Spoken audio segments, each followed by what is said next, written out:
આ દુનિયામાં સંત કોને કહેવાય? આ જગતમાં સંત કોણ છે? માં, જેની આંખમાં દુનિયાના તમામ જીવાત્મા પ્રત્યે જેને કરુણા અને પ્રેમ ભર્યો છે ને, દયા ભરી છે, એ આ જગતનો સાધુ છે, આ જગતનો સંત છે.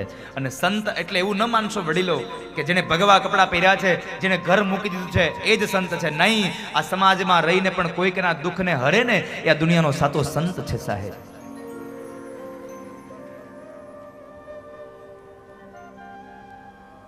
જેને કોઈકના દુઃખમાં ભાગીદાર થવાનો જેને શોખ છે, જેને આનંદ છે, એ દુનિયાનો સાધુ છે.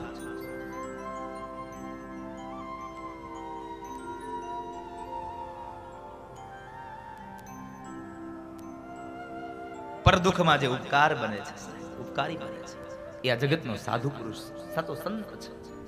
સંતની વ્યાખ્યા શું? એક નાનો એવો પ્રસંગ તમને કહું. સંત કોને કહેવાય?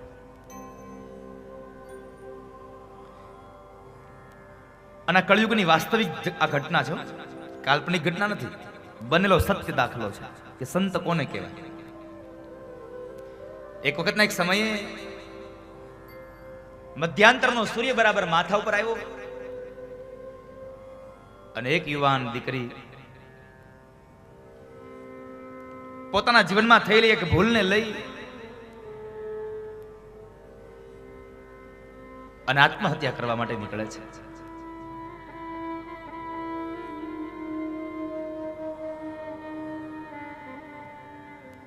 જ્યારે એ દીકરી આત્મહત્યા કરવા માટે નીકળે છે, યુવાન દીકરી છે,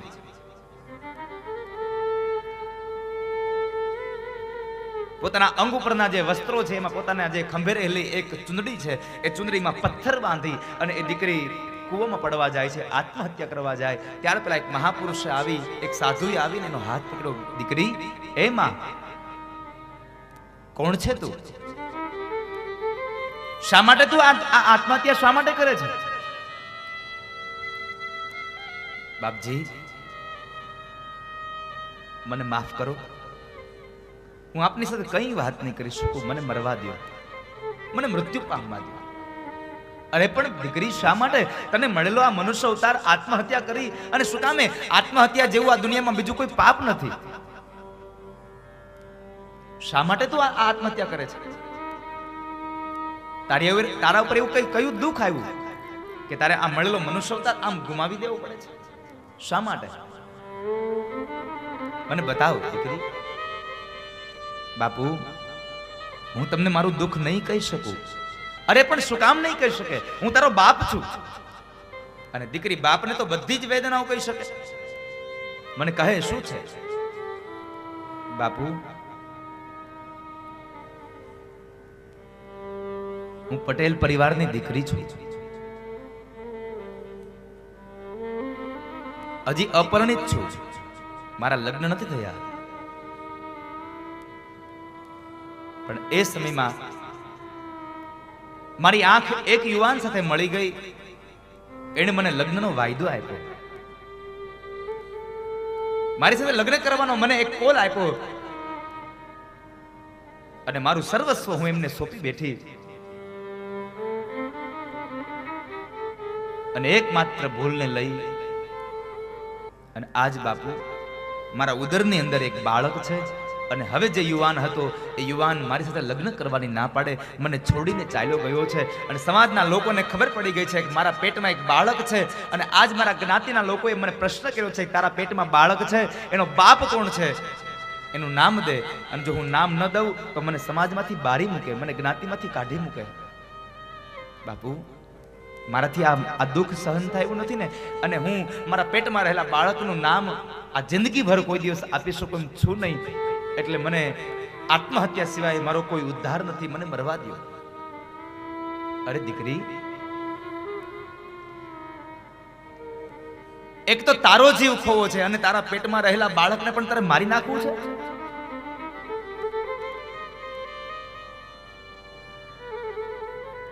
તો કદાચ આ દીકરી આ તારા પેટમાં રહેલા બાળકનો જે બાપ છે એનું નામ આપી દે તો તારો અને તારા આ બાળકનો બેનો જીવ બચી જાય.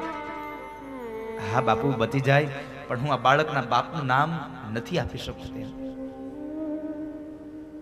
અને ત્યારે એ મહાત્માજી એટલું બોલ્યા હતા કે દીકરી, તારા પેટમાં રહેલા બાળકના બાપનું નામ આપવાથી તારો અને તારા બાળકના બેનો જીવ બચી જતો હોય ને તો ચાલી જા ઘરે, અને જ્યારે તારા નાતીલા ભેગા થઈ અને તને પ્રશ્ન કરે ને કે તારા પેટમાં રહેલા બાળકનો બાપ કોણ છે, ત્યારે નામ દઈ દેજે કે મારા પેટમાં રહેલા બાળકનો બાપ સંત મૂળદાસ છે, અમરેલીનો સંત મૂળદાસ છે.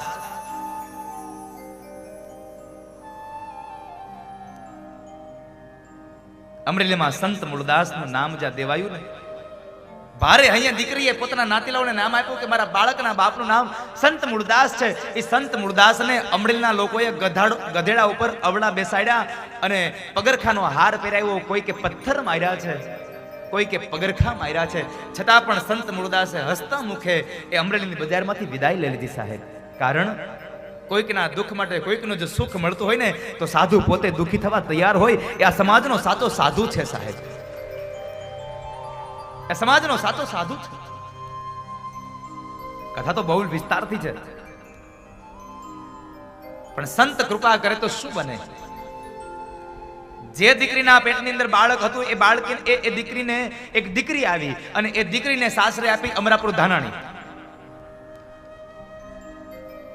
એ જે દીકરીને સાસરે આપીને ધાનાણીમાં અમરાપુર ગામમાં, એ જ દીકરીના કુખે એક દીકરો જન્મ્યો અને એ દીકરો કોઈ સામાન્ય નહીં, આ સ્વામિનારાયણ સંપ્રદાયનો મહાન સંત મુક્તાનંદ સ્વામી સાહેબ.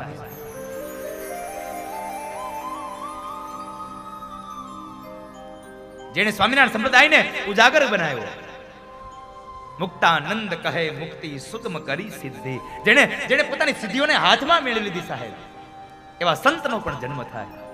મારો કહેવાનો ભાવાર્થ છે સાહેબ, આ દુનિયાનો સાચો સંત છે જે બીજાના દુઃખને પોતાનું દુઃખ સમજી અને પોતાનું સુખ બીજાને આપી દઈને, એ આ દુનિયાનો આ ધરતીનો સાચો સાધુ છે, સાચો સંત છે.